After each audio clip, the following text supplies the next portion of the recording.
Good evening, everyone, and welcome to the series again of for Bolivian art. And my name is Carolina Scarborough. Good afternoon, everyone, and welcome to Transformative Performances of National Identity, Bolivian Art and Cultural Expressions.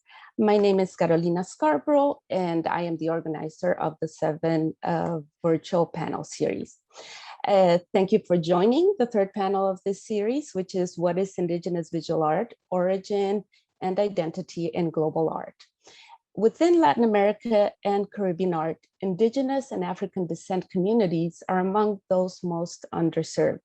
Their invisibility is nothing new and can be traced back to colonial times, where Indigenous pre-Hispanic artistic production was not recognized as art. And to this day, some continues to be considered only as a craft.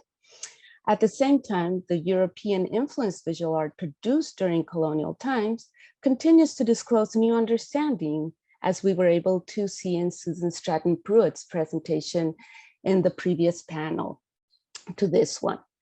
Bolivian Indigenous and Afro-Bolivian art should be understood in its own temporality, or tempo, as Argentinian art critic Rafael Skidrou stated.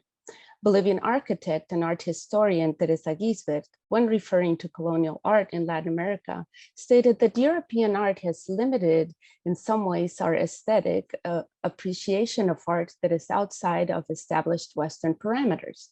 In this light, Bolivian culture, whose chronology and development do not coincide with European or American chronologies, are hard to study and understand. This idea can certainly also be applied to art produced by Bolivian Indigenous and Afro-Bolivian visual artists today. Thus, Indigenous and Afro-Bolivian artistic expressions should be approached and qualified with different parameters in order to bring visibility to them. I hope that this panel will begin a dialogue to help us reflect on how to not only better understand art produced by complex societies whose chronologies and temporalities are outside of the established Western canons, but also appreciate their production within their own non-Western parameters and values. And now I would like to thank our generous funders and the many individuals who have contributed to this endeavor. This series of virtual panels, Transformative Performance of National Identity, Bolivian Art and Cultural Expressions, is made possible by funding from the Fundación Simón y Patiño in Geneva, the Center for Latin American and Caribbean Studies at New York University, the Bolivian American Chamber of Commerce in New York, Roberta and Richard Huber, and 2 anonymous donors.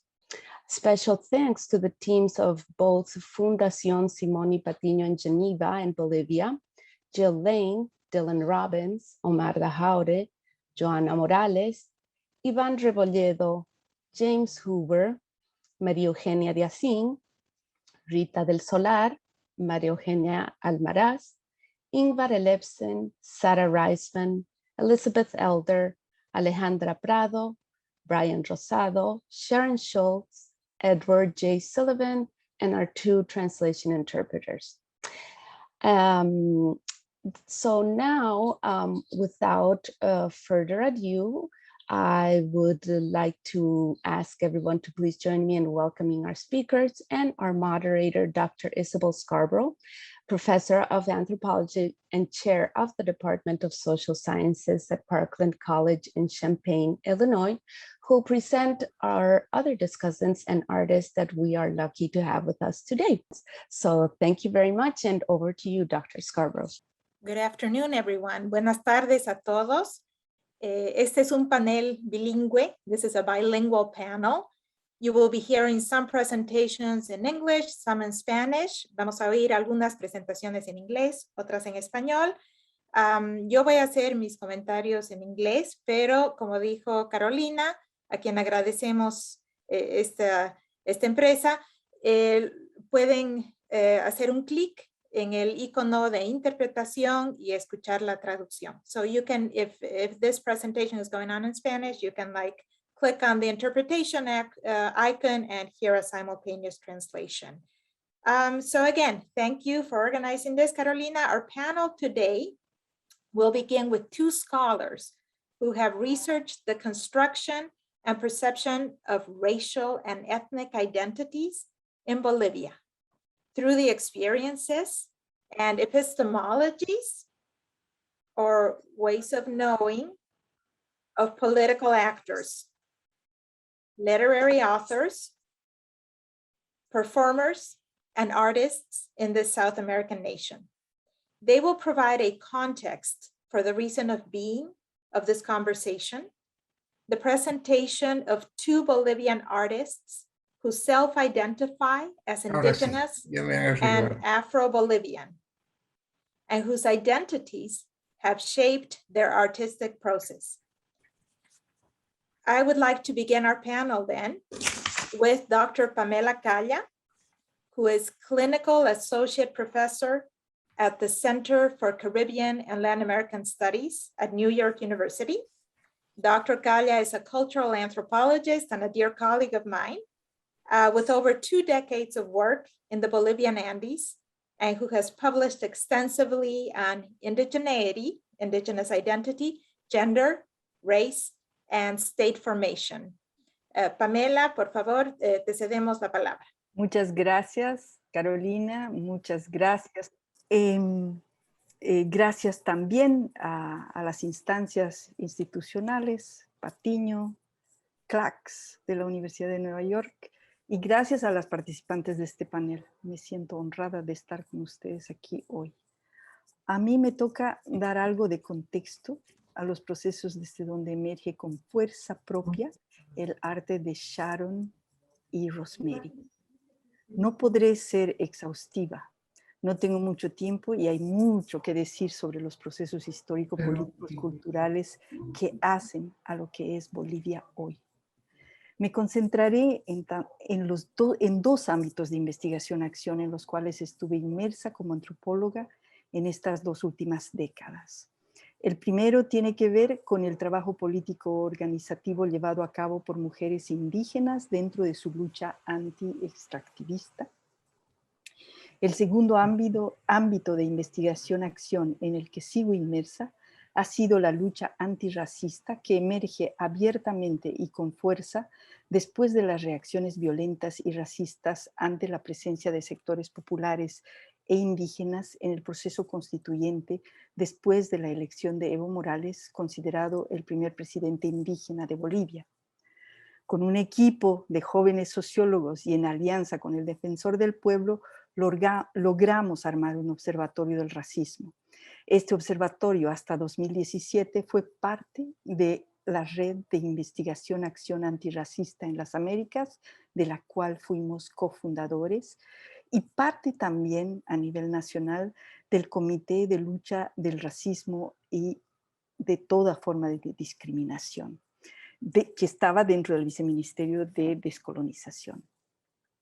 Creo que para entender mejor la lucha anti-extractivista de las mujeres indígenas y de sectores populares y el ímpetus antirracista de diversos sectores de la sociedad civil, su lucha antirracista y la dificultad que hemos tenido como movimientos de articular nuestros ámbitos de lucha, para ello es necesario remontarnos a lo que constituyeron la Guerra del Agua, el 2000, y la Guerra del Gas, el 2003, en la construcción de alternativas sistémicas al neoliberalismo.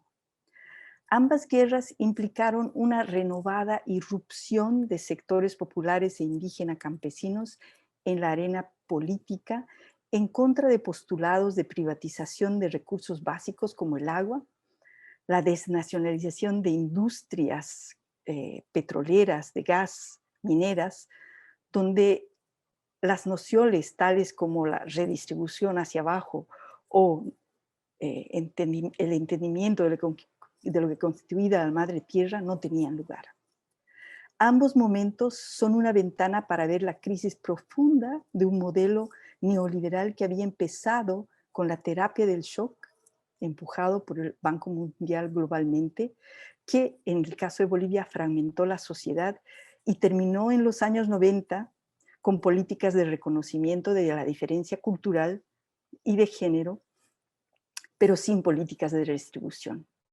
Así, Bolivia se convierte constitucionalmente en pluricultural y plurilingüe, y entra a la era del multiculturalismo neoliberal. Ambas guerras, también se puede decir, abren paso a dos posibilidades: la medioambientalización de los movimientos laborales e indígena campesinos. Después de todo, Óscar Olivera, el líder que sobresale en la Guerra del Agua, es fabril y se convierte en uno de los defensores del agua en Bolivia. El otro proceso es la indigenización del movimiento ambiental. En esta última, vemos que el vivir bien se constitucionaliza y cómo este va ligado a una convención internacional muy importante de las Naciones Unidas, la consulta y el consentimiento previo, libre e informado, ligado a la autodeterminación y autonomía de los pueblos indígenas desde su territorialidad. Ambas, autodeterminación y autonomía, aluden a nociones de propiedad colectiva de la tierra y de procesos de decisión también colectivos sobre los recursos naturales existentes en su territorio. Los derechos indígenas como prioridad de la agenda de las Naciones Unidas, el agua como derecho humano, y el agua que empieza a ser concebida con derechos y como parte de un empuje que propone a nivel global que la madre tierra tiene derechos, son un ejemplo de cómo los movimientos y la sociedad civil boliviana, en su diversidad y abigarramiento, logran contribuir a este empuje por los derechos de la madre tierra, tomando en cuenta todas las convenciones y acuerdos internacionales y tomando en cuenta, más que nada, todo lo que los movimientos indígenas planteaban también a nivel global. Es aquí donde irrumpen las mujeres indígenas de las diferentes organizaciones de base con las que empecé a trabajar. El vivir bien se había constitucionalizado. Este hecho, para el Observatorio del Racismo, se vuelve un antídoto efectivo, pensamos nosotros, al racismo sistémico que prevalecía. La consulta previa, libre e informada se vuelve parte de las herramientas de lucha de mujeres indígenas y afrodescendientes a lo largo de las Américas. En Bolivia, mujeres indígenas como Toribia Lero, Ruth Alipa y otras tantas, tanto en zonas andinas como del oriente, donde proyectos de grandes represas, carreteras, ligados a proyectos de extracción y como parte de organizaciones locales y regionales, empiezan a denunciar cómo el gobierno de Evo Morales decía vivir bien y hacía extractivismo. Estas mujeres indígenas llegaron hasta Nueva York, tanto en 2015 como el 2018. Yo las recibí aquí en la Universidad de Nueva York, hicieron side events y se hicieron presentes en las Naciones Unidas reclamando la falta de cumplimiento de la consulta previa, libre e informada por parte del gobierno indígena de Evo Morales. Esta falta de cumplimiento en los diferentes territorios indígenas implicaba, según Carlos Mamani, una forma de discriminación racial y exclusión de la participación de los pueblos en los procesos de toma de decisión sobre la extracción de sus recursos en sus localidades y regiones. En este sentido, en la investigación acción de la red antirracista que mencioné antes, de la cual fuimos cofundadores, el extractivismo nos sonaba a que tenía una dimensión también racial y hasta racista. Allí el gobierno boliviano toma la decisión de sacrificar territorios, devaluando la vida de la gente que vive en esos territorios y que en muchos de estos casos han sido pueblos de tierras bajas. En esta situación, los derechos indígenas se vacían de contenido. Así, y esto es más una información general, en una conferencia convocada por la Comisión de Asuntos Indígenas de la Asamblea Plurinacional del Estado Plurinacional de Bolivia, Francisco Cali, rapporteur de Asuntos Indígenas de las Naciones Unidas, afirmó que durante la pandemia los gobiernos y multinacionales dedicados al extractivismo aprovecharon la parálisis económica y los lockdowns para intensificar la extracción sin consulta previa. En octubre del 2019, como ya muchos sabemos, los bolivianos entramos en una de las crisis más profundas de nuestra historia, en términos de confrontamiento y de casi guerra civil. Renuncia Evo Morales, entra con un gobierno que continúa las políticas extractivas del anterior, reprime, masacra y expande y profundiza en un año la corrupción.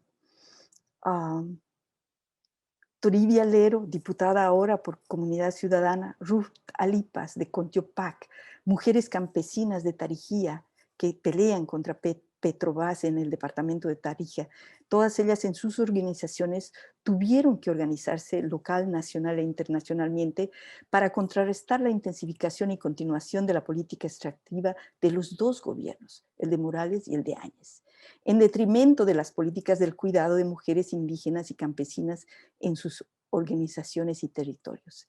Estas mujeres en sus organizaciones afirman su derecho a la autonomía, autodeterminación para defender su cuerpo, territorio y la vida misma.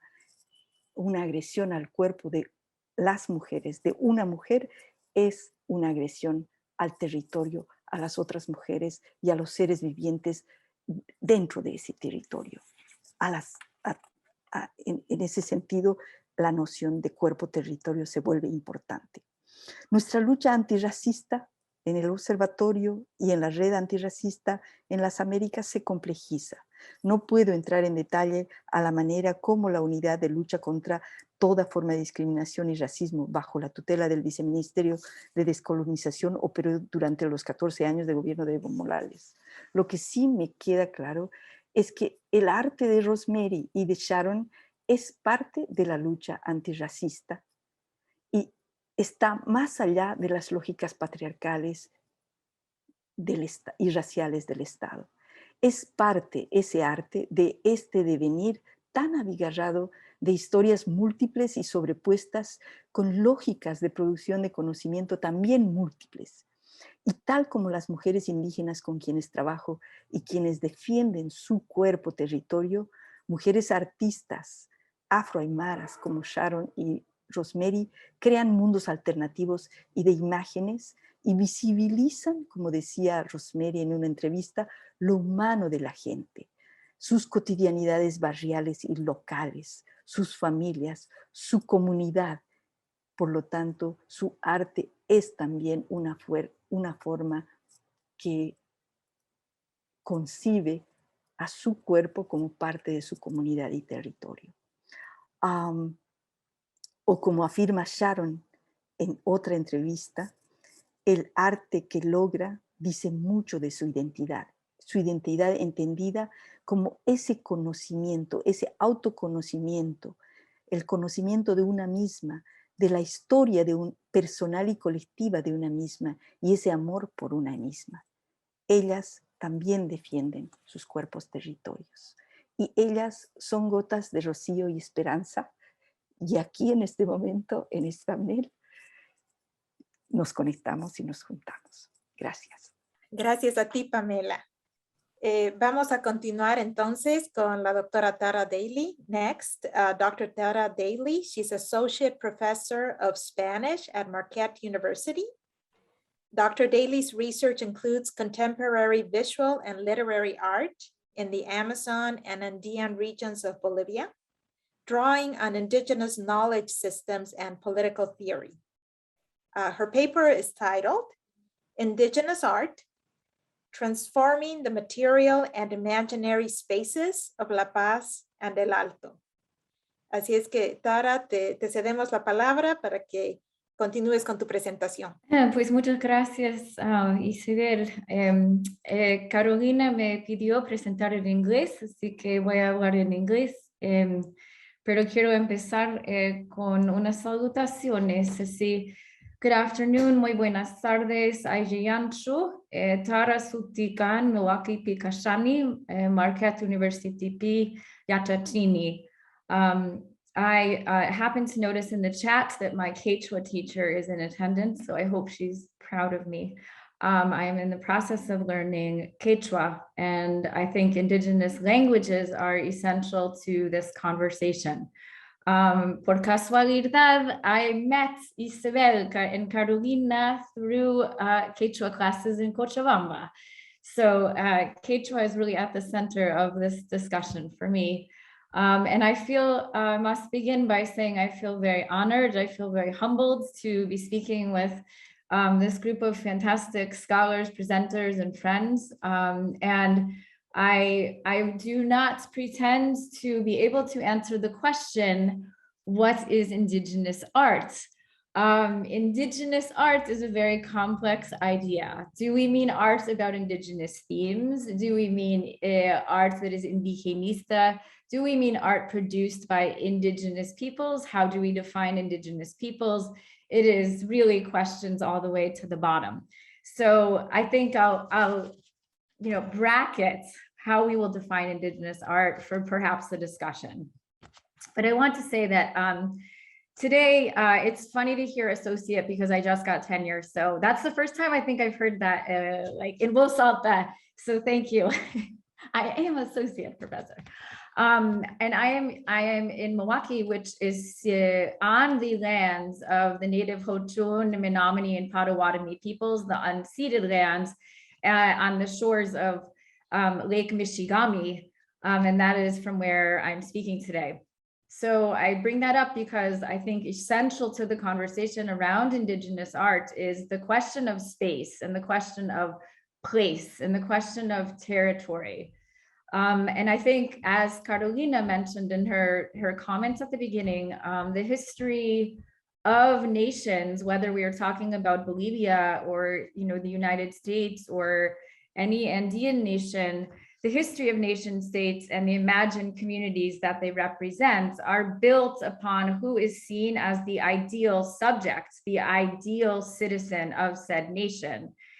And that is then converted into, who defines the ideal taste or aesthetic of a nation. And I think that nations have been built on these exclusionary practices that make certain sensibilities and ways of sensing and being in the world more important or more visible, literally, than others.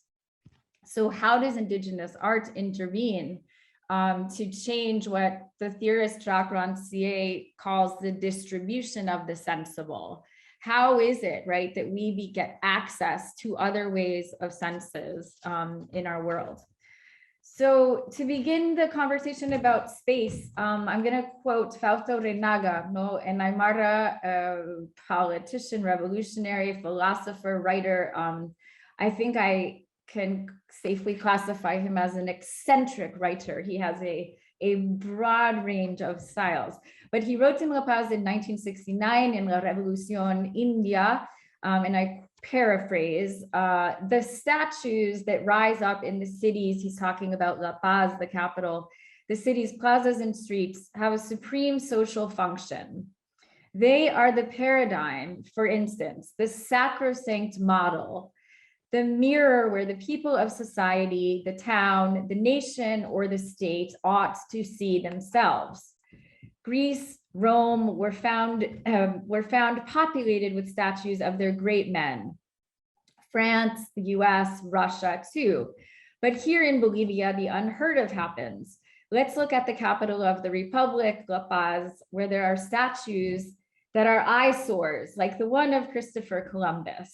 Others that are identity thefts, like that resting on La Avenida Peru, the likeness of a gringo, even though on the plaque, the name is that of a Bolivian who died in Paris. And he's talking here about the statue of Herman Busch. And he goes on to say that the statue of Herman Busch is not exactly in the likeness of who he was. The statue is one of a destroyed spirit and a defeated life. And the statue in the Plaza de Armas, on whose pedestal rests a lion and 3 mythological representations, peace, union, and glory, doesn't belong. It is not what Pedro Domingo Morillo was in flesh and bone and life. Mauricio was made of the energy of La Paz. He dressed in dusty clothes. He wore sandals and a poncho. He didn't ever wear his hair in a bun, nor did he wear shoes, nor did he wear velvet pants that covered his legs, right? So Renaga in 1969 is speaking to movements that we see going on around the world today to decolonize public space through the visual arts, which are public statues. And art, I think, is so tied to the creation of public spaces of belonging. So with that quote, I then just wanted to talk briefly that for me, while this panel is about Bolivia and indigenous arts in Bolivia, indigenous, the word itself, and on a broader scale beyond Bolivia, challenges the very parameters of nation. So to talk about indigenous art is to reconsider a space that preceded, right, what is today Bolivia, and that continues to operate on a space that goes beyond Bolivia. And so under Evo Morales, it's no coincidence that the works of Renaga were republished, and there was kind of a resurgence in thinking about revolutionizing public space. To the extent that that happened or not is a debate for another day. So with this kind of more theoretical notion of space, I just wanted to share some images with you that I think can help us talk through what indigenous art might lend to public space. Okay, so going back to the Renaga quotes and about the statues in La Paz, Mujeres Creando, women creating, a group that has, we've already made some links through Pamela's talk to women's bodies and extractivism. And here we see an intervention that Mujeres Creando did on the statue of Isabella la Católica. And they created what they called the La Chola Globalizada. So putting Isabella la Católica in the pollera and putting her in traditional Aymara indigenous dress to draw attention to the central role that Aymara women have in not only La Paz, but also in El Alto. And, when I started going to Bolivia 20 years ago, El Alto was, it wasn't on my radar at all. It was where you landed at the airport and then you just drove down to the center of La Paz. And El Alto is a city that has been built, right, largely on the shoulders of revolutionary indigenous communities, and has now, I think, in the last decade, been fast growing and become a real hotbed for indigenous art. And so for those of you who are curators listening to this, El Alto, Bolivia is a place to be looking, for new and upcoming and emerging artists, some of whom we're going to hear from today. One of the projects that has gotten the perhaps most attention, whether you adore these buildings or despise them, are the cholets that the architect Freddy Mamani built. And I think that the initial reaction by many who didn't like this aesthetic is because this aesthetic is new. It's new to El Alto, it's new to Bolivia, it's new to that distribution of the sensible public space. These colors are not typically used in architecture in the center of the city. And Freddy Mamani has really put El Alto on the map as a place that people are fascinated with architecturally.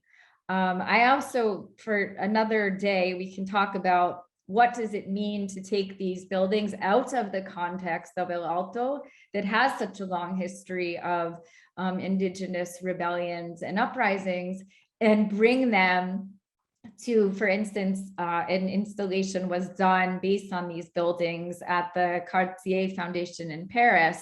And Mamani went and reconstructed the inside of one of his buildings. However, that is now obviously not in its situated space or time in history. So, what happens in that process? And I think that's very important for thinking about Indigenous art in museum spaces. What is lost? What is gained in that translation process?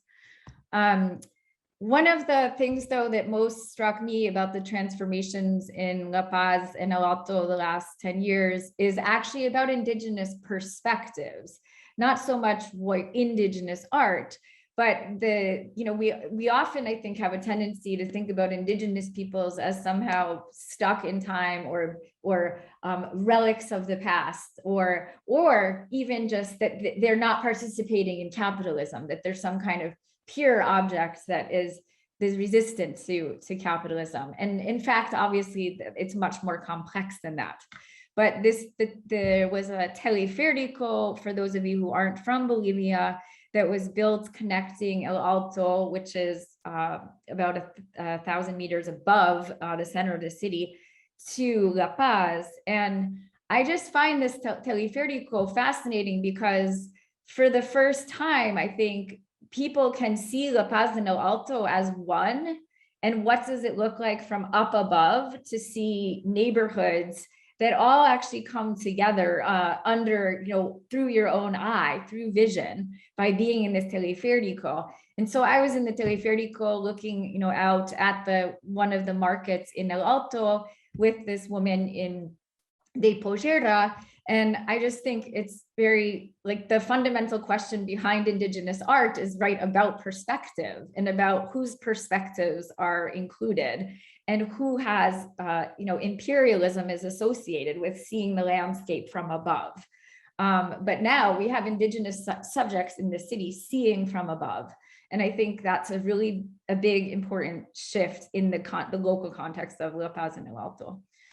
And then lastly, just to end, I am working on a book project right now on Bartolina Sisa, who is an important Indigenous heroine from Bolivia, or what is Bolivia now. And Bartolina Sisa was really a footnote in history, but who has been taken up by las Sisas in Bolivia, an activist group of women, and has been taken up in the arts and interpreted in many different new ways through technology. And so this example is an artist named Maximiliano Mamani, who actually lives in the Jujuy province of Argentina, but close to the Bolivian border. And this is just going back to my original point that the space of Indigenous identity, transcends national borders.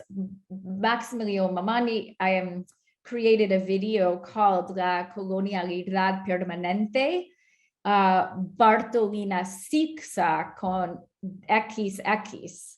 And Mamani is Bartolina Sisa is his or their, a trans figure that Maximiliano Mamani has taken on as an identity. And the video is something that I would be too long to show today, but I highly encourage people to look up. It's available on YouTube, Bartolina Sisa, La Colonialidad Permanente. And in my interview with Maximiliano, he really emphasizes that his Aymara identity is how he identifies more so than as an Argentinian or as someone from Jujuy. And again, the playing with the crossing, I think in Sixa, speaks a lot to the fluidity and the plasticity of Indigenous identity today, just as gender identity is fluid. And so I think, it's a very complex identity marker.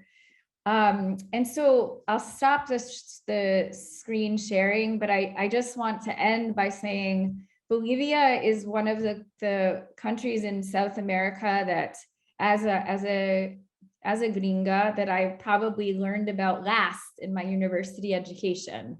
And when I got to Bolivia, I have felt nothing but welcomed and part of the community of La Paz and El Alto in Cochabamba. And I think Bolivia is a place that has so much to teach us about inclusive politics and about revolutionary histories and about the ways that art really can change the world. And so I just humbly, honestly, thank you for listening to me as a non-Bolivian woman about my experiences and how much I have learned from Bolivians. And I'm just very gracious and I'm very grateful. Thank you, Tara, for a very gracious and inspiring presentation. So now we will turn to the work of artist Sharon Perez. Sharon Perez is an Afro-Bolivian plastic artist, a graphic designer, and an activist whose work focuses on the visibility of Afro-descendant identity. Ms. Perez is currently an invited artist in residence at the Santo Domingo Center of Excellence for Latin American Research at the British Museum in London, and her beautiful art speaks for itself. Le damos la bienvenida a Sharon Perez, que es una artista plástica y activista afro-boliviana, y nos da muchísimo gusto tenerte con nosotros y te cedemos la palabra. Muchas gracias. Muy buenas noches a todos. Estoy, la verdad, muy feliz de poder ser parte de este grupo, de poder compartir con ustedes un poquito de lo que es mi experiencia y mi visión desde el lado afro como artista afro-boliviana, y emocionada también por todo lo que se puede lograr a partir de las redes y a partir de estas conexiones que permiten que de alguna manera Bolivia esté en el mapa desde otros puntos y desde otras perspectivas, ¿no? Entonces preparé algo para poder compartirles. Voy a empezar con una pequeña frase de Stuart Hall, que era un escritor muy importante que habla acerca justamente de la identidad, y dice lo siguiente: a lo mejor, en lugar de pensar en la identidad como un hecho ya consumado al que las nuevas prácticas culturales representan, deberíamos pensar en la identidad como producción, que nunca está completa, sino que siempre está en proceso y que constituye dentro de la representación y no fuera de ella. Esta visión problematiza la misma autoridad y autenticidad que el término identidad cultural. Y empiezo con esto porque finalmente toda nuestra diversidad y nuestra identidad como bolivianos parte precisamente de reconocernos. Yo soy boliviana, vengo de un país plurinacional, diverso, donde hablar de identidad es hablar de diversidad, siendo una parte importante para los pueblos y naciones originarias, así como los afrobolivianos. Hoy debo agradecer a mis antepasados, abuelos y abuelas, que lucharon cada día para que hoy yo pueda gozar de las libertades y oportunidades con las que estoy presente en este panel. Y a su vez, estas oportunidades abren puertas para otros afrobolivianos. Es muy importante entender y conocer los parámetros históricos e ideológicos que nos cuestionen y al mismo tiempo nos ayuden a replantear cuál es nuestro punto de partida y desde dónde nos miramos. Debido a que durante cientos de años, como todos conocemos, nos enseñaron a ver el centro desde el centro de Europa o desde afuera, y restando de alguna manera toda importancia a otras civilizaciones o culturas, de hecho en muchos casos anulándolas a lo largo de todo este periodo de la historia. Entonces, ahora, escuchar la historia contada desde los vencidos y no desde los vencedores nos muestra y nos hace dar cuenta de toda la diversidad y de toda la riqueza cultural que tenemos y que nos rodea, porque hablamos de las culturas y los pueblos llenos de conocimiento y de sabiduría a los que en algún momento nos negaron la voz. El saber quiénes somos y de dónde venimos puede ser una constante inquietud que motiva a la creación de todo tipo de expresiones culturales y artísticas. Es así como el afrodescendiente, por ejemplo, ha perdurado a lo largo de la historia y a lo largo de los años en diferentes sistemas de opresión que en algún momento se empeñaron para desaparecer nuestra cultura. La indudable mezcla que ha sufrido, dependiendo en qué lugar, en qué región se haya desarrollado a partir de la diáspora africana, nos da una riqueza cultural impresionante en todos los pueblos que son de afrodescendientes.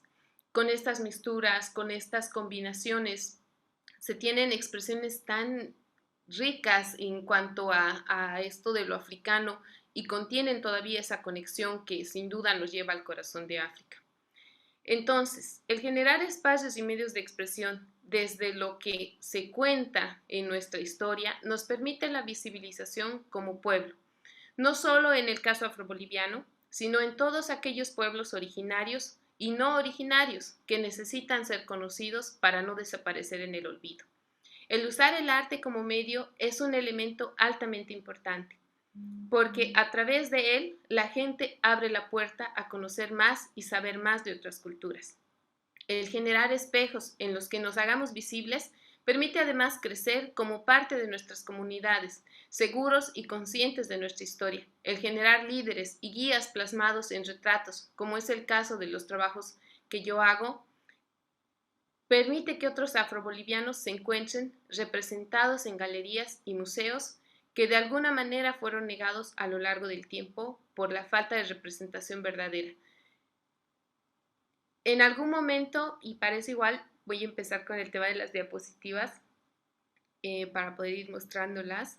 En algún momento estos cuerpos han sido significado de adorno en la pintura. De hecho, cuando vemos un poco sobre la historia y la importancia, siendo concebida durante muchos años el cuerpo negro como un cuerpo relacionado a lo feo, a lo desproporcionado, a lo exagerado, a lo erotizado o exotizado, siempre con estos parámetros que de alguna manera salían de lo que son los cánones específicos que nos han creado de belleza, que incluso ahora llevamos todavía en las escuelas de arte. Estos cánones y esta visión nos impide de alguna manera poder ver la belleza que tenemos en nuestros cuerpos, poder entender el cuerpo que habitamos, poder empoderarnos de estos cuerpos y poder de alguna manera expresarlo a través de nuestro arte. Super, ¿no? Esto justamente es el ejemplo que les doy de todos estos cánones y lo estético y lo bello con lo que en nuestra forma de concebir la belleza y el arte no contemplamos la belleza de estos otros cuerpos, tanto indígenas como afros o de muchas otras naciones donde existe otro tipo de cánones, otro tipo de belleza que es digna de poder ser representada. De hecho, en el arte, en la siguiente, por favor, en el arte tenemos representaciones tal cual como esta, donde tenemos en un segundo plano a la persona afro. Entonces se compone como parte ya de lo que fuera el fondo, se le pone en un segundo plano. Entonces, este tipo de acciones es lo que a mí me lleva a reflexionar mucho cuál era, por ejemplo, en este cuadro la importancia de la mujer, que sin duda este cuadro era representativo para la mujer de cuerpo blanco, como un desafío social, como un desafío en tema histórico, en tema de pintura, pero quedaba atrás el cuerpo de la mujer y la historia de esa mujer negra que está ahí en una posición de servidumbre y finalmente de adorno y de fondo del cuadro, ¿no? Entonces, ese tipo de imágenes son las que me llevan a reflexionar mucho en mi arte y que hacen que en los siguientes cuadros que van a ir viendo puedan ver a la imagen del afroboliviano como protagonista de las obras, ¿no? Entonces sí, ya pueden ir pasándolas poquito a poco mientras yo continúo hablando. Bolivia necesita más artistas que muestren el arte desde otra perspectiva, que si bien usamos formatos y técnicas de arte europeo, podemos apropiarnos de ellas para contar otra historia y crear también otro arte. De hecho, imagínense cuánto crecería el arte boliviano si cada comunidad y cada pueblo o naciones, que somos 36 y 37, incluidos los afrobolivianos, pudiéramos mostrar otro tipo de arte en estos espacios que, entre comillas, han sido resguardados o reservados solo para el arte estandarizado. ¿Se imaginan cuánta diversidad visual tendríamos?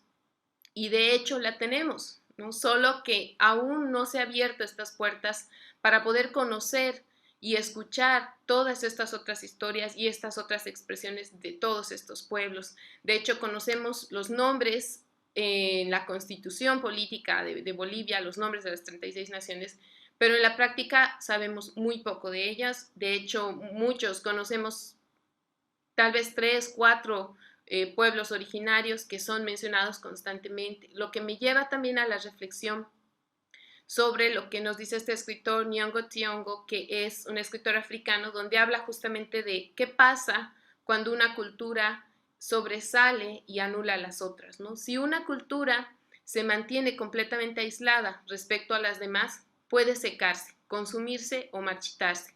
Y si una cultura está sometida a un dominio absoluto de otras sobre ella, puede quedar herida o deformada o incluso desaparecer. Esto me hace reflexionar justamente con lo que se hablaba en un principio sobre cuál es la importancia de los pueblos que van invisibilizando a otro, no solamente en el tema europeo, sino en el caso de Bolivia particularmente, cuánto conocemos de nosotros mismos y cuánto conocemos de las demás culturas y naciones. El punto de reflexión en todo esto es cuánto más esperaremos para abrir los ojos y ver el arte que nos enfoquen y nos fuercen a esta toda plurinacionalidad de Bolivia. ¿Cuántas historias estamos perdiendo y cuántas historias aún necesitan ser contadas? No, bueno, ahora un poquito poniéndolos en contexto con las imágenes que han estado viendo, voy a comentar sobre el trabajo que estoy haciendo. Yo comencé mi trabajo específicamente con el tema afro hace más o menos 9 años. He trabajado constantemente con diferentes formatos de expresión artística con las que puedo contar mi historia. Yo vengo de un papá afroboliviano, su nombre es Miguel Pérez Vázquez, y mi mamá autorreconocida como mestiza, Silvia Sillerico Cerruto. Los menciono porque mi historia está construida a partir de ellos, que si bien en casa el tema de identidad nunca estuvo presente, era algo constante en las reuniones familiares y de amigos, porque siempre autoidentificaban a mi papá como un hombre negro. Sin embargo, en casa nosotros nunca asumíamos ni hablábamos del tema, ¿no? Entonces, eso era algo que con los años para mí se convirtió en una forma de alguna manera, impulsar mi carrera y encontrar cómo construir mi identidad a partir de mi arte, a partir de lo que yo podía crear y cómo eso podría implicar cambiar algunas vidas o por lo menos impulsar a que se reconozcan y se encuentren, ¿no? De hecho, esta imagen que tienen acá, donde está la línea de tiempo, decidí no solamente quedarme con esto de las pinturas, sino que cada una de mis exposiciones tiene sí o sí una investigación en la que desarrollo el tema del que voy a tratar, ¿no? Esta particularmente es hasta ahorita una de mis favoritas porque me permitió explorar otro tipo de expresiones, crear otro tipo de obras y poder plasmar esto que había investigado para ponerlo literalmente como una línea de tiempo afroboliviana, donde podían encontrar diferentes facetas históricamente hablando que han sido pasos fundamentales para que hoy gocemos de libertad y de hecho seamos, en mi caso, por ejemplo, la segunda generación nacida libre en Bolivia, ¿no? Entonces, el rango de tiempo para mí es muy importante para poder llevar a esta reflexión y que se pueda entender cuáles son los orígenes afrobolivianos y se escuche la historia verdadera, ¿no? Entonces, creo que esta línea de tiempo fue una de mis favoritas, la verdad, por la reacción que también se generaba con la gente. Y esta, de hecho, dio pie a las imágenes anteriores, incluso estas, donde interactuó con el tema de las sillas para hablar de la ascendencia, ¿no? Entonces, un tema muy importante en nuestro entorno, en nuestro contexto boliviano, ¿cómo construyes tu identidad? O sea, cómo yo me identifico como afroboliviana y no como mestiza, y no como aymara, y no como quechua. O sea, ¿qué pasa conmigo que yo decido construir mi identidad o ya naces con una identidad? Entonces, todo ese debate a partir de los rasgos genotípicos y demás, los fui plasmando en este tipo de obras que invitaban al espectador a reconocerse de alguna manera, elegir una de esas sillas y sentarte según cuál tú creías que era el espacio que deberías ocupar en función a tu identidad, ¿no? Entonces se creó como una convivencia muy interesante en esta particularmente que la hice a partir de inspirarme en el trabajo del artista Kara Walker, que ella trabaja mucho con las siluetas, contando historias de lo que, o fragmentos de la historia afroamericana. Entonces en esta yo hablo mucho de qué pasa con la ausencia de nuestros ancestros, de nuestros abuelos, de nuestras bisabuelas, a quienes no conocemos los nombres y quedan en el olvido, pero sabemos que han existido porque estamos presentes hoy aquí, ¿no? Entonces, yo creo que mi arte me ha permitido poder tener todas estas vueltas, todos estos espacios donde puedo interactuar con la gente, puedo tocar estos temas que de alguna manera se convierten en políticos sin querer serlo.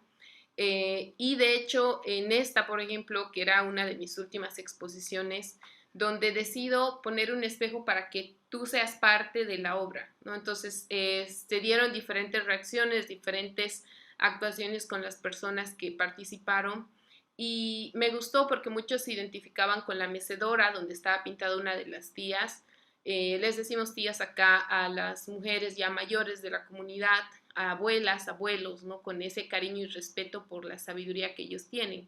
Entonces, en esta obra, como se volvían una al verte reflejada en el espejo, ¿no? Entonces, otra de las facetas que he estado ya experimentando estos últimos años es precisamente el performance, que igual podemos verla en las siguientes, donde puedo experimentar a partir de mi cuerpo otro tipo de expresiones para contar ritualidades, para tocar temas de repente de esto de los antepasados, que para mí es muy importante porque a partir de eso podemos entender y construir nuestro futuro, ¿no? Entonces, el hacer performance siempre de alguna manera se termina fusionando con las obras que hago. No puedo alejarlo de lo plástico porque creo que es el lado que más disfruto hacer. Sin embargo, han salido obras bien interesantes que me han permitido reflexionar desde otros puntos y también hacer que la gente tenga este interés de conocernos, ¿no? Y conocernos, ¿por qué? Porque finalmente yo creo que en los últimos años hemos trabajado mucho el tema de tolerarnos, ¿no? Pero no el de conocernos. Entonces, cuando hablamos de esto, de lo que es identidad, de lo que es racismo, de lo que es conocernos como bolivianos, yo creo que el arte juega un papel muy importante para que podamos reconocernos, conocer al otro, para poder querernos, para poder aceptarnos, para poder amarnos y respetarnos sobre todo, ¿no? Entonces, creo que por ahí va el trabajo que he estado haciendo durante estos años y todo sin duda va a partir de conocer mi historia, de poder plasmarla en mis obras y hacer que cada retrato y cada obra que realizo sea performática, sea de instalación como lo de las sillas, sea de retratos, siempre está como protagonista la historia afroboliviana y la imagen del cuerpo negro, pero como elemento principal en cada obra, ¿no? Entonces creo que ese es el proceso que he tenido y de hecho ha abierto puertas también para hablar incluso sobre la lengua afroboliviana, que muy pocos saben que la tenemos. Entonces cada exposición mía tiene el nombre en la lengua afroboliviana, las obras también pongo en la lengua afroboliviana, entonces me gusta poder tener ese impacto para que la gente se sienta motivada o curiosa de conocernos más, ¿no? Entonces sí, de hecho esta es una de las de performance del año pasado, donde tocaba esto de el tema de no tocar, ¿no? O sea, cuál es el respeto que existe hacia el otro cuerpo, ¿no? Y muchas veces esto es algo que es muy recurrente cuando alguien viene y te toca el cabello, y de hecho a mí me molesta mucho, porque hay una parte de mí que dice, o sea, ¿qué le da el derecho de venir y tocar mi cuerpo? ¿No? Y creo que ahí hay todo un desarrollo y un contexto sobre el que se puede hacer todo un debate después, pero va a partir de esto, ¿no? O sea, ¿cómo es que tú estás cediendo o no el derecho a que alguien interfiera en tu cuerpo? Y de la misma manera creo que es esto de que en algún momento te señalen o que la otra persona siente que puede hacerlo, ¿no? Cosa que no pasa al revés, o sea, difícilmente creo que alguien iría y diría, ay, qué hermoso tu cabello rubio, ¿no? Y ni siquiera pedir permiso y directamente tocarlo, ¿no? Entonces creo que hay mucho todavía por desarrollar en el arte que estoy haciendo, en las propuestas que estoy planteando, y me alegra que a partir de esto se den nuevas oportunidades y se den espacios para que de aquí a un futuro tengamos a jóvenes afrobolivianos, artistas, mujeres, y que estén en este colectivo para poder contar nuestra historia desde nosotros como actores, ¿no? Eso es. Muchas gracias. Gracias a ti por una excelente realmente presentación que nos da muchísimo de qué hablar y de qué pensar. Luego espero las preguntas del público. Ahora acabamos con nuestra última presentadora. We now turn to the words artist Rosemary Mamani, who is an Aymara indigenous artist from a community at the shores of Lake Titicaca in Bolivia. She has won a number of national awards in Bolivia and participated in the Madrid Biennial and garnered international awards for her portraits, which highlight the marginality and lived experiences of the urban indigenous in Bolivia. Rosemary, bienvenida. Muchas gracias por estar con nosotros y te cedemos la palabra. Bueno, quería empezar esta charla un poco contándoles acerca de mis orígenes, ¿no? Yo nací a orillas del lago Titicaca, en la cordillera de los Andes. Soy miembro de una cultura milenaria llamada los Aymaras. Mis padres son Enrique Mamani Echata y Teresa Ventura Quispe. Soy la hermana mayor de 6 hermanos y ahí en la fotografía seguramente ven ahí mi infancia un poco. Viví toda mi niñez en mi comunidad hasta mis 14 años y luego nos trasladamos a la ciudad del Alto en La Paz. ¿Quiénes somos los Aymaras? Los Aymaras somos un pueblo indígena originario que habita a los alrededores del lago Titicaca y la cordillera de los Andes, por supuesto, desde tiempos precolombinos, extendiéndonos entre Argentina, Chile, Perú y Bolivia. Según estadísticas, somos más de 2 millones de habitantes y más de 1,5 millones nos encontramos en territorio boliviano, siendo la ciudad del Alto, al menos para mí, una de sus capitales. Entre los idiomas que hablamos son en su mayoría el aymara, el quechua y por supuesto el español. La mayoría somos bilingües o políglotas, porque puesto que algunos hablan el aymara, quechua y el español, por supuesto. Y bueno, quería contarles 2 experiencias personales que me han marcado muchísimo durante mi infancia, que es cuando yo desperté a la vida, lo que me fue impuesto fue un idioma desconocido como fue el español. Cuando yo empecé a ir a la escuelita de mi comunidad, los profesores me hablaban en español y yo en casa hablaba aymara. Entonces, una niña de 4, 5, 6 años, para una niña de esa edad fue un poco difícil procesar todo esto, ¿no? Yo debía pensar la vida en un idioma que no era el mío. Entonces, yo tuve que aprender forzosamente el español para poder educarme. Era como que siendo mi idioma materno el inglés, yo debía pensar la vida en francés. Entonces, era una situación un poco difícil.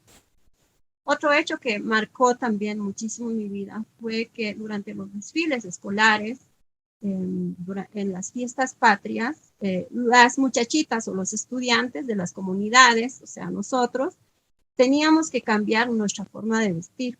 Entonces mis padres iban a la ciudad a comprarme el uniforme de señorita, ¿no? O sea, de niña de la ciudad. En ese momento yo no entendía por qué yo no podía llevar la pollera, por ejemplo, que era mi vestimenta típica, y en vez de eso debería llevar la falda corta, los zapatos con tacos, el pelo suelto o recogido, ¿no?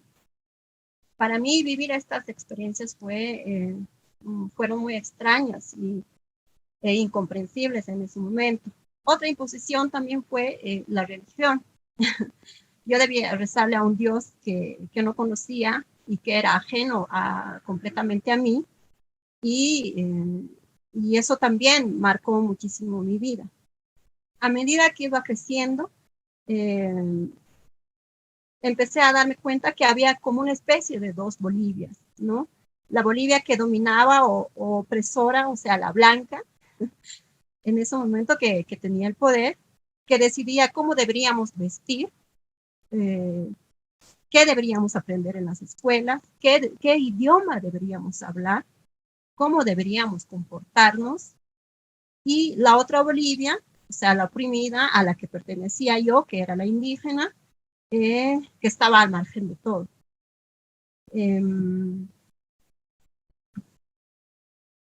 Y cada vez era como más clara mi posición, ¿no? Cuando yo estaba creciendo en la comunidad, como era una niña del campo, entonces como tal yo no podía aspirar a más. Yo recuerdo que pensaba que mi lugar en la vida era trabajar la tierra, tener hijos y morir. Hasta ese momento yo nunca salí de mi comunidad, ¿no? Entonces era ese el pensamiento que me habían impuesto a mí durante toda mi formación en la escuela, ¿no? Años después, mi padre, un hombre muy inquieto, muy inteligente, siempre me hablaba de que yo debería ser alguien en la vida, pero yo siempre me preguntaba, ¿qué es ser alguien en la vida? Entonces, mis padres tenían la ilusión de que sus hijos no pasaran por las mismas situaciones que pasaban ellos. Entonces, porque ellos ni siquiera pudieron terminar la primaria. Y justamente por eso mis padres me mandaron a trabajar como empleada doméstica a la ciudad. Así que así fue mi primer encuentro con la ciudad. Tiempo después, mis padres decidieron trasladarse del pueblo a la ciudad para que nosotros tengamos acceso a educación. Vendieron todos nuestros animalitos, dejaron las tierras y con lo que juntaron, nos instalamos en un barrio a las afueras de la ciudad del Alto. Pero poco a poco el dinero se fue, el dinero de la venta de los animales se fue acabando. Entonces, imagínense a dos campesinos que solo saben arar la tierra, sobrevivir en una ciudad con 6 hijos. ¿Qué podían hacer mis padres en esa situación? Entonces, mis padres trabajaban de lo que podían,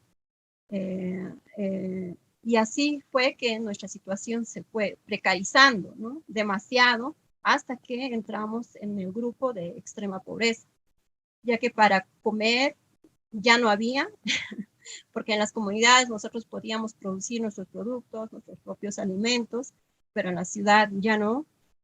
Teníamos que pagar la luz, ya no teníamos agua, y bueno, nuestra situación fue cada vez peor. Aún así, mis padres siguieron luchando, ganando muy poco, por supuesto, y pudieron seguir costeando nuestros estudios. Entonces, a medida que íbamos creciendo nosotros, también nos pusimos a trabajar y toda la familia empezó a trabajar para apoyar en la casa. Yo nunca dudé de mi identidad aymara, esto lo quiero dejar en claro.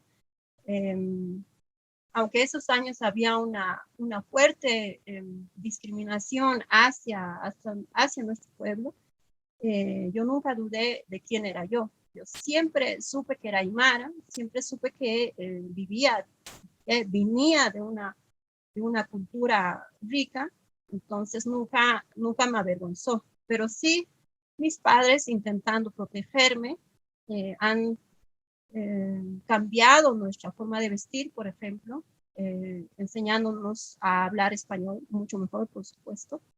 Entonces, así fue que, bueno, fui creciendo y, bueno, el arte llegó a mi vida. Una vez que descubrí la pintura, mi vida tuvo un nuevo sentido. Me gustaba tanto dibujar que empecé a retratar a compañeros de curso, de la escuelita donde estudiaba, empecé a pintar a mis profesores y bueno, por estos retratos yo cobraba así como 5 pesos, menos de $1 por cada retrato. Y así fue que llegué a estudiar Bellas Artes en la ciudad donde vivía. Una vez finalizados mis estudios, empecé a tener muchísimos cuestionamientos a lo que se pintaba. Siempre que iba a un museo, a alguna exposición, nunca me reconocía yo en las obras. No reconocía a mis padres en esas obras, tampoco a mis abuelos. Si los veía, siempre estaban en una posición de grado, ancianos pobres con el ropaje roto o extendiendo la mano. Y eso era algo que a mí me hacía muchísimo ruido, ¿no? Siempre era una mirada desde afuera o desde arriba, o una mirada muy paternalista, porque como se sabe, los que estudiaban arte en esas épocas eran gente de la élite o hijos que tenían una posición privilegiada, ¿no? Entonces nunca nosotros fuimos considerados como sujetos de belleza o estética o protagonistas en una obra de arte. Entonces estas cuestiones me molestaban muchísimo a mí.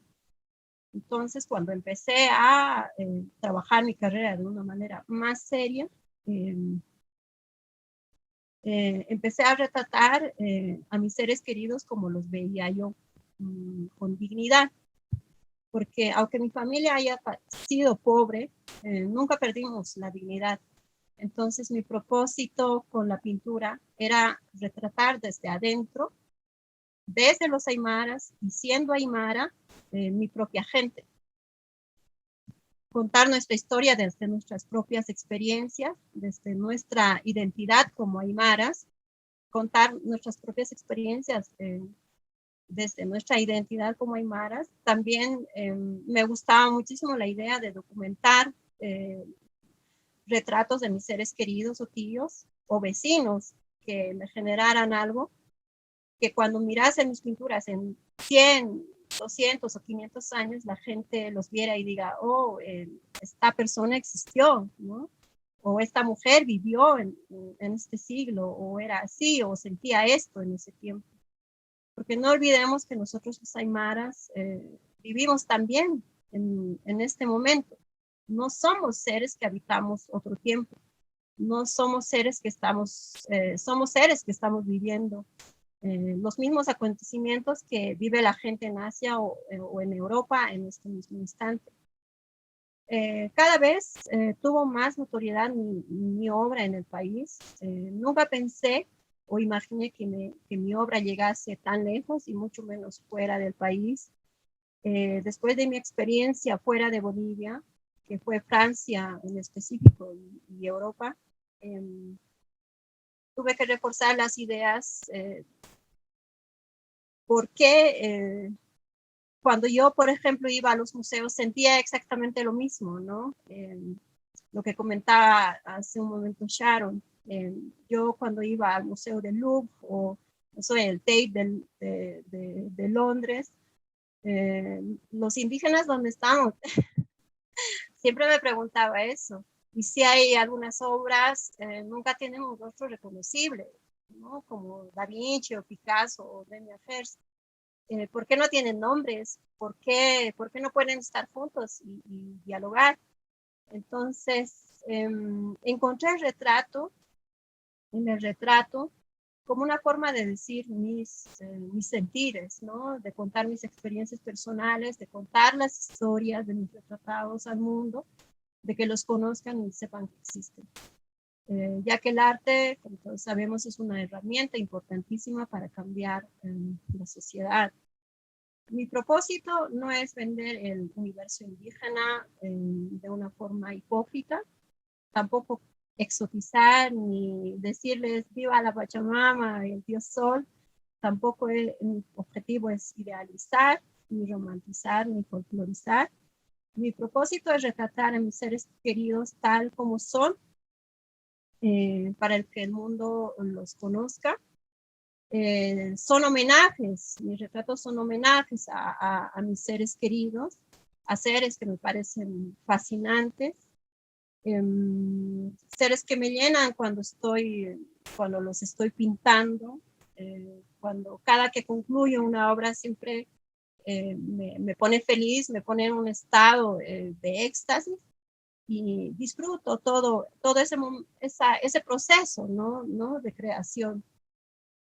Siempre que pinto un retrato, mis mejores críticos son mi familia, mis padres. Siempre que puedo llevar las obras a la casa de mis padres, les pregunto a ellos cómo lo perciben, ¿no? Porque son ellos los que más los conocen incluso. Entonces, mi trabajo parte de mi familia usando técnicas tradicionales occidentales. No me interesa mucho ser aceptada en eventos o exposiciones solo por el hecho de ser pintora aymara o mujer, debido a esa noción de lo incluyente, ¿no? De incluir al marginado. Y pienso que hay que privilegiar por sobre todo la calidad de las obras y el artista. Entre los materiales que utilizo en mi trabajo son, bueno, el carbón, el óleo, el pastel, diferentes soportes. Ahora en las imágenes que han pasado anteriormente, la mayoría de mis obras son retratos, por supuesto, pero también exploro otras áreas, ¿no? He experimentado, por ejemplo, muchísimo con la resina, con las pinturas 3D, que ahora no las ven, pero que son parte, ¿no? De este proceso de experimentar y crear y, bueno, encontrar nuevas formas de decir las cosas. Algo para finalizar, lo que me interesa a mí es que es ser considerada como una artista más en el mundo. No quiero privilegios, solamente quiero tener, como todos en este mundo, las posibilidades para llegar a la excelencia y lograr mis objetivos trazados. Todo este trabajo que he venido realizando durante estos casi 10 años han sido muy, muy sinceros, muy del corazón, porque eran cosas que yo sentía, ¿no? Que yo quería decir. Entonces ahora, para terminar, estoy preparando justamente una exposición en mi comunidad, en Ancoraimes, cerca de Ajiata, una exposición individual donde las autoridades de la comunidad me han invitado y las estoy preparando. Son retratos en gran formato, en blanco y negro, y luego de esa presentación, pues estas obras serán expuestas acá en la ciudad de La Paz. Y después, bueno, las obras las llevaremos, si la vida quiere, a Europa. Entonces, yo siento que estoy en un proceso de crecimiento, en un proceso de formación. He dedicado muchísimo tiempo de mi vida a depurar mi técnica. Como ven en mis obras, el trabajo que tengo es muy, muy pulcro. Todos estos años he hecho los esfuerzos para mejorar mi trabajo, conocer los materiales, llegar al máximo nivel dentro del arte figurativo. Y ahora, con todas las herramientas que tengo a mano, que las he adquirido viajando y tomando clases y tomando talleres con maestros muy, muy, muy reconocidos a nivel internacional, pues pienso que ya tengo las herramientas para hacer una obra mucho más interesante, ¿no? Porque pienso que tengo mucho, mucho, mucho por hacer todavía. Yo, todo lo que he alcanzado hasta ahora, siento que es un comienzo. Entonces estoy como feliz de que la gente me apoye, feliz de que ustedes me inviten a paneles como estos para decir un poquito mi pequeña verdad. Y espero que en el mundo hayan muchas más Rosmeris Mamanis, muchas más aymaras dentro de la plástica que estén considerados o que sean tomados en cuenta dentro de la plástica nacional y mundial. Entonces voy a seguir trabajando y ojalá pueda llegar a lograr mis objetivos personales y artísticos, ¿no? Entonces, gracias a ustedes por la invitación y nada, gracias por este momento. Gracias a ti, Rosemary. All 4 presentations were truly inspirational and incredible. So very briefly, the presentations that we've seen by the two academics and the two artists, and may I note, all female, provide a unique opportunity to comment on how expressive culture and art can be a window to view and improve our understanding on the transformations of a society's ethnic identities, as well as the crafting of identity politics. Both academics and artists in their presentations have not shied from shining a light on the chronic inequality and discrimination that continue to affect the culture bearers of the performing and plastic arts that we have been privy to this evening. There are three main topics or main threads, I guess, that were interwoven in all of the presentations this evening that I want to briefly touch upon or just mention them. One of them was this idea of the body, women's bodies, right? Indigenous women have always been known for being the doubly marginalized because of their identities, their ethnic identity, as well as because of their gender identity. So it is just so inspiring that we have focused on these women and how these women are inspiring new ways of perceiving the body, right? The body as territory, the body as nation, as Pamela was telling us, which is one of the topics, right? The other topic that I think is very important that came out of these presentations was the idea of the gaze, la mirada indígena, the indigenous gaze, the female gaze, who is watching who. So that is very important. And the third topic that I could see that every single panelist has touched upon is this idea of transformation. And identity is constantly in flux, we know.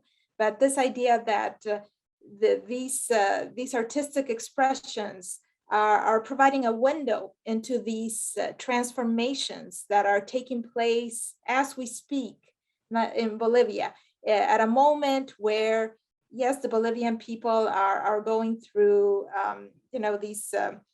these crises, as Pamela was telling us, but then on the other hand, at a moment when our world is also in crisis, and how these are affecting everybody in this interconnected globe that we live in. So the two wonderful artists who have shared their stories and artistic production with us today have lived through these transitions where the identity of Bolivia's communities that have been marginalized became part of a discourse of national unity, as Pamela was telling us in the beginning. So they are key to better understanding and improving our understanding, not only of Bolivian art, but also of where these ethnic identities or how they will be perceived in future as we move forward. I don't want to take more of your time. I believe that there are actually questions that I would like to share with you. So there is a question, hay una pregunta para Rosemary, que la voy a leer en español porque está en castellano. Ya que describes la cultura occidental como una imposición, ¿por qué decides usar las técnicas del arte occidental en tus retratos? Te preguntan. ¿Pensaste en explorar otras técnicas ancestrales, tal vez? Sí, por supuesto. Bueno, utilicé, las técnicas occidentales impuestas, justamente porque no tenía otra opción. Bueno, ahora que estoy, como les comentaba, estoy en un proceso de conocimiento de las técnicas, de la forma, de las texturas, de composición, todo eso. Entonces he estado ya un poco más mirando hacia las comunidades, intentar utilizar tintes naturales, soportes que estén allá para poder producir mis obras. Pero esto necesita un estudio, ¿no? Porque si trabajo con tintes naturales, hay obras que van a durar muy poco tiempo. Entonces, a mí siempre me ha interesado que mi trabajo se mantenga muchísimo tiempo, porque los trabajos que yo realizo no es que yo los hago en 1 o 2 días. Mis trabajos, como tienen tantísimo detalle, los trabajo en 1 mes, 2 meses, 3 meses, punto por punto. Ahí estoy horas y horas, entonces justamente por eso. Pero en el futuro seguramente verán obras ya con técnicas más de mi pueblo, ¿no? O cosas que mis abuelos me hayan enseñado. Excelente. Tenemos otra pregunta en el chat que nos llega desde Brasil y creo que esta pregunta la vamos a hacer a Sharon. Sí, y te agradecen Rosemary, pero a Sharon le preguntan que en Brasil especialmente hay un momento de mucho movimiento en el arte indígena. Los museos están implementando muestras y debates sobre el tema y él quiere saber desde tu perspectiva cómo ves, si ves que hay un movimiento de arte indígena en Bolivia y qué está pasando en ese ámbito. Bueno, en el caso de Bolivia particularmente, o sea, sí hay espacios que están, digamos, abriéndose para el tema de arte, para mostrar lo indígena. De hecho, el Museo Nacional de Arte ha empezado justamente un ciclo donde el tema principal es la visión de rostros indígenas, ¿no? La cultura indígena como principal protagonista de la exhibición permanente que tienen. Entonces, sí hay espacios en los que se está tocando como tema principal lo indígena. Sin embargo, para mí personalmente, yo creo que en el caso de Bolivia, si bien tenemos de alguna manera la visión y la mirada puesta en lo indígena, y es algo contra lo que siempre voy hablando muy seguido, es qué pasa con las otras 36 naciones, ¿no? Entonces, Bolivia es un país plurinacional y pluricultural.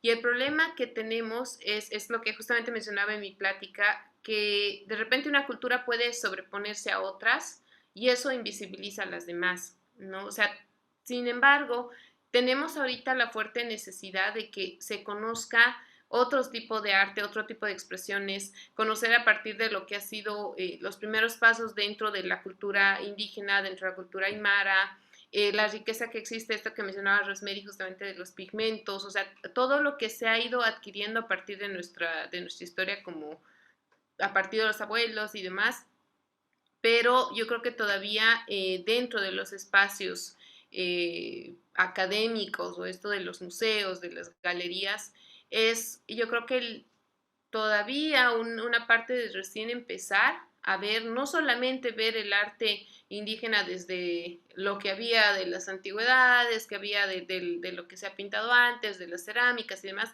sino cuáles son las propuestas actuales y contemporáneas que tenemos dentro del arte, ¿no? Entonces creo que, no sé si responde lo que estaban preguntando, pero creo que por ahí va. Sí, creo que sí, porque era una pregunta bastante amplia. En el chat se pueden ver que a la gente le ha gustado muchísimo las presentaciones, están mandando saludos desde diferentes galerías de arte, sí, y Sharon, a ti te dicen que sí, que contestaste la pregunta muy bien, así es que todo ello va bien. Mientras esperamos un poquito más, unas cuantas preguntas, algo que a mí me llamó mucho la atención en la presentación de Sharon era la idea de esta línea de tiempo y cómo, digamos, enfocas tu arte en esta idea ¿no? de la temporalidad y cómo la historia tiene que ser escrita desde el punto de vista de los vencidos, ya no de los vencedores, o quizás los otrora vencidos, ¿no? Que ya no lo son así. Y Rosemary, tú también hablas de esta trayectoria, ¿no? De cómo a través del tiempo llegaste a descubrirte a ti misma, no solamente a tu arte, es algo que ustedes dos comparten. Yo quisiera que las dos me hablen un poco más de, ya que estamos en esta línea temporal, ¿hacia dónde ven ustedes el futuro del arte, o cómo ven ustedes el futuro del arte indígena en Bolivia, del arte indígena, del arte afroboliviano, del arte de esos 36 o 37 diferentes grupos? Sí, ha sido un proceso muy interesante, ¿no? Al menos el que yo he atravesado, porque venir de un pueblito donde jamás tuve un cuadro en mi casa, por ejemplo, o nunca tuve un libro en mi casa, a estar en una exposición no sé, aquí en La Paz o en Europa, por ejemplo, es un proceso muy interesante.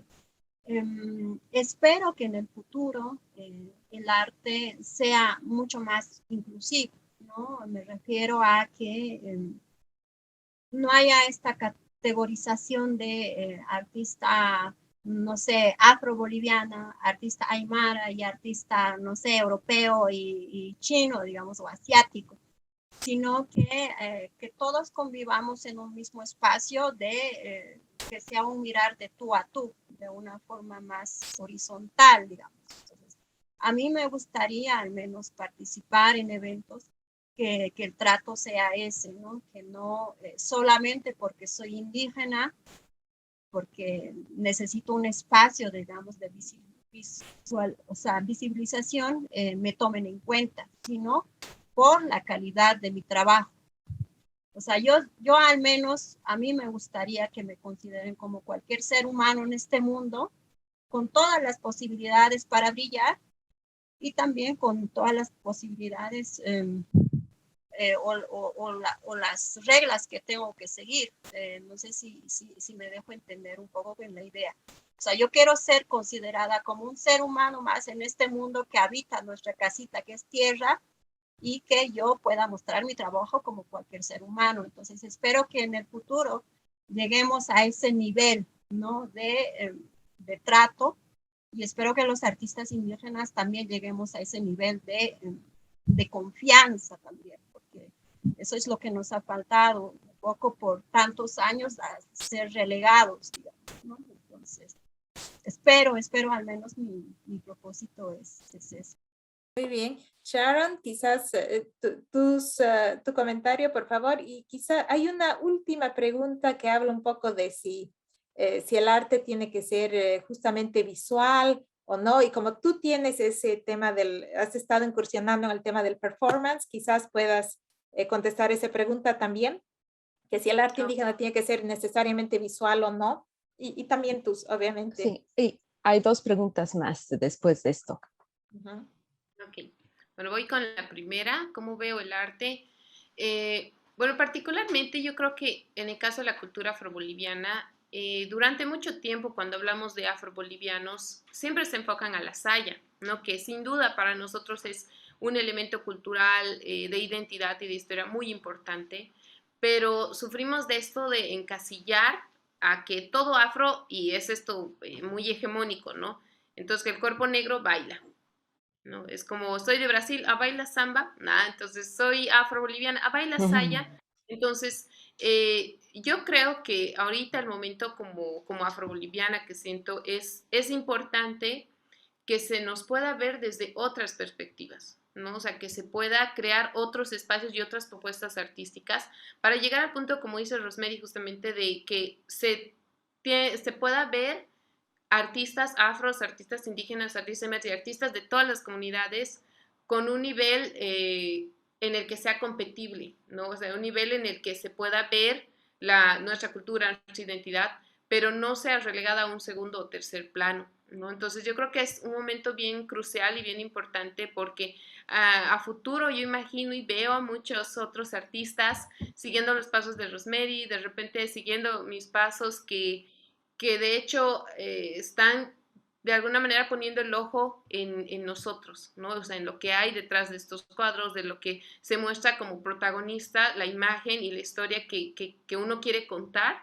pero no desde esta otra visión, ¿no? En la que muestran, como bien, igual decía Rosemary, ¿no? Esta imagen de los indígenas siempre en una postura de sufrimiento o de menos, ¿no? O sea, vistos como desde arriba, ¿no? Y es algo que igual pasaba con el tema de lo afro. Entonces, yo creo que es lo más necesario, ¿no?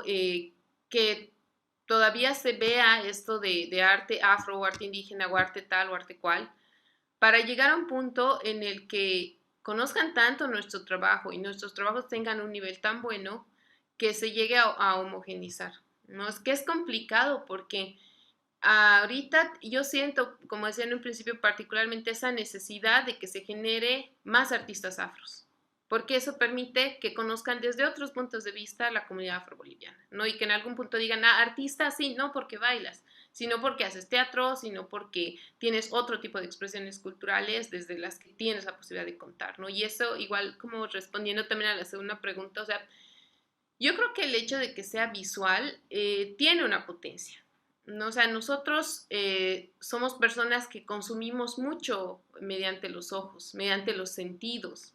Entonces, el generar propuestas visuales permite que la gente tenga esa curiosidad de conocernos, ¿no? O sea, no solo desde lo plástico, sino de repente estoy involucrada en cuerpo en el performance, en el teatro, en la danza, pero con propuestas que permitan que se genere esa curiosidad, ¿no? Para conocer, pero no desde lo exótico, sino desde esto de conocer quiénes somos, ¿no? ¿Quiénes son los indígenas? ¿Quiénes son los afrobolivianos? ¿Quiénes son los bolivianos? ¿No? Eso es. Muy bien. Quiero simplemente acotar que Tara y Pamela, si tienen algún comentario, por favor, participen, pero antes de comenzar este panel, Tara, Pamela y yo dijimos también que nosotras queremos que el panel gire alrededor de las dos artistas, porque si estamos hablando de arte, ¿no?, indígena, que es el tema del panel, entonces queremos que ustedes en realidad sean las protagonistas. Entonces, si es que hay preguntas para Tara y Pamela, las haré, pero por el momento veo también que el público está enfocando sus preguntas en ustedes. Así es que hay una pregunta para Rosemary y Shannon, que alguien preguntaba cómo definen lo indígena, que creo que más o menos lo han estado hablando, pero antes de ello hay otra pregunta interesante también, que si trabajan con otros artistas, que por ejemplo Sharon, tú, que otros artistas que exploran su identidad afrodescendiente de países otros que no sean Bolivia, y Rosemary, tal vez lo mismo va para ti. ¿Has trabajado, estado en contacto con otros artistas indígenas que no sean de Bolivia? Bueno, en realidad yo estoy muy en contacto con chicos aymaras, por ejemplo. Obviamente no muchos son reconocidos, pero hemos estado trabajando, sobre todo compartiendo, ¿no?, experiencias acerca, por ejemplo, de los materiales, tomando té acá en casa y hablando un poco de nuestros retratos o cosas como esas. Y fuera del país, por supuesto, he compartido muchísimo con artistas peruanos, artistas indígenas peruanos, que tienen también otra visión, otra experiencia, ¿no?, con respecto a cómo afrontan la vida ellos como artistas en el Perú, ¿no? También con artistas en Ecuador, con Guatemala, no solamente pintores, también hay muchísimos artistas que hacen teatro, que hacen música, entonces es una constante, es un constante compartimiento, ¿no? De decir, de contarnos nuestras experiencias y decir qué podemos hacer. E incluso hay una bienal de arte indígena, ¿no? Entonces están ahí todos trabajando, intentando hacer un movimiento que empiece a generar cambios, ¿no?, dentro del arte universal. Entonces, sí, hemos estado ahí intercambiando experiencias, ¿no? Muy bien. Y Sharon, ¿puedes hablar de si has tenido contacto o colaboraciones con artistas afrodescendientes de otros países? Claro, bueno, no específicamente con algún artista. De hecho, el hacer justamente este proyecto de la línea de tiempo me empujó a ver qué había del tema afro en Latinoamérica y fuera, ¿no? O sea, qué otros artistas afros habían.